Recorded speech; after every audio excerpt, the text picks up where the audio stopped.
কি গো দিদি, তোমার মেয়েকে তো আর দেখতেই পাই না।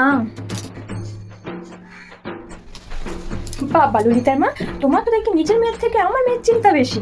ব্যাপারটা কিন্তু বেশ ভালো। আসলে ব্যাপারটা তেমন না, দেখতে পাই না তাই বললাম।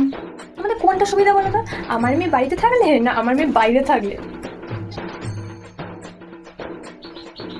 কি গো দিদি, তোমাদের বাড়ি আসার সময় দেখলাম তোমার মেয়ে কাকে ফোন করতে করতে যাচ্ছিল। হতেই পারে কোনো বন্ধু ফোন করেছিল। ও দিদি, তোমার মেয়ে কোনোবার ছেলের পাল্লায় পড়েনি তো? ওটা আমাদের মেয়ে, আমরা বুঝলাম। তোমায় অত বেশি না ভাবলেও চলবে। কি গো, কি ব্যাপার? তোমায় একটা খবর দিতে এলাম। তোমার মেয়েকে দেখলাম একটা ছেলের সাথে দাঁড়িয়ে দাঁড়িয়ে কথা বলছিল। ওটা ওর বয়ফ্রেন্ড। ছি ছি ছি ছি ছি, কি দিনকাল এলো! ছি, আমার মেয়ে তো বাবা এসব করার একদম সাহস পায়নি। হবে কি করে, ওর তো একটা আছে, আর তোমার মেয়ের যে কতগুলো!